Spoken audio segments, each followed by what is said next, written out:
आज के एपिसोड की शुरुआत एक बहुत ही भावुक एहसास से होती है, जब ओम के मन में एक पल के लिए यह ख्याल आता है कि जैसे उसकी वही पुरानी रूही उसके सामने खड़ी हो।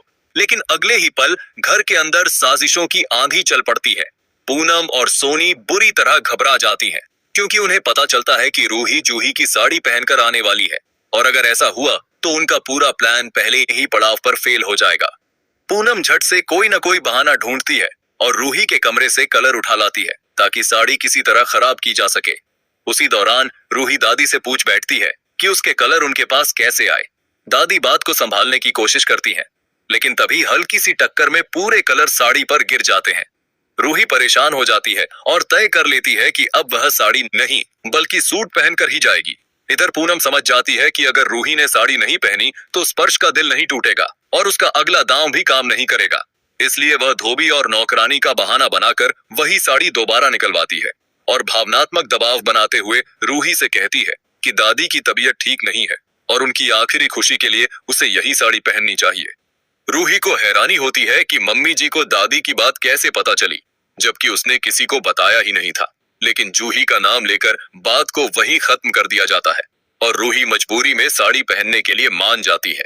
दूसरी तरफ स्पर्श बेहद बेचैन है कि क्या रूही को उसका गिफ्ट पसंद आया या नहीं।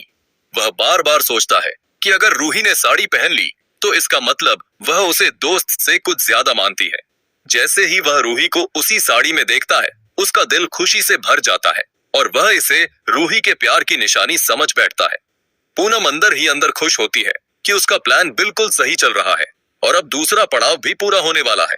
दादी के घर पहुंचते ही माहौल एकदम भावुक हो जाता है। दादी रूही को साड़ी में देखकर रो पड़ती हैं और बार बार उसकी तारीफ करती हैं। लेकिन असली तूफान तब आता है जब मनीष और उसका परिवार वहां पहुंचता है।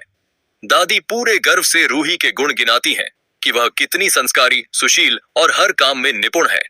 लेकिन मनीष की मां रूही के रंग पर सवाल उठा देती है और कहती है कि वह थोड़ी सांवली है। इस बात से माहौल में अजीब सी खामोशी छा जाती है। दादी बिना डरे साफ कह देती हैं कि रंग नहीं, अब मन सुंदर होना चाहिए और उनकी पोती का मन ही उसकी सबसे बड़ी खूबसूरती है। इसके बाद रूही और मनीष को आपस में बात करने के लिए कमरे में भेजा जाता है, जहां मनीष का असली चेहरा सामने आ जाता है। वह रूही के रंग पर तंज कसता है, खुद को घर का राजा बताता है और कहता है कि वह उसे रानी बनाकर रखेगा। उसकी बदतमीजी धीरे धीरे बढ़ती जाती है और वह रूही का हाथ पकड़ने की कोशिश करता है। रूही घबरा जाती है और तभी स्पर्श वहां पहुंच जाता है। स्पर्श पूरी मजबूती से रूही के लिए खड़ा होता है और मनीष से भिड़ जाता है। दोनों परिवारों के बीच जोरदार बहस हो जाती है और मनीष गुस्से में धमकियां देता हुआ वहां से चला जाता है। लेकिन इस रिश्ते के टूटने से सबसे ज्यादा चोट दादी को लगती है। वह पूरी तरह टूट जाती हैं और सारा गुस्सा स्पर्श पर निकाल देती हैं। दादी को डर सताने लगता है कि उनके बाद रूही का क्या होगा, कौन उसका सहारा बनेगा। वह बार बार कहती हैं कि उन्होंने बड़ी मुश्किल से रिश्ता ढूंढा था और अब सब बर्बाद हो गया। पूनम मन ही मन खुश होती है, क्योंकि यही वह मोड़ था जहां नहर को वह सच्चाई दिखाना चाहती थी जो उसे रूही से दूर कर दे। दूसरी ओर रूही खुद भी अंदर से टूट चुकी है, लेकिन इस पूरे घटनाक्रम के बीच उसे एहसास होने लगता है कि स्पर्श के लिए उसके दिल में जो भावना है वह सिर्फ दोस्ती नहीं रही।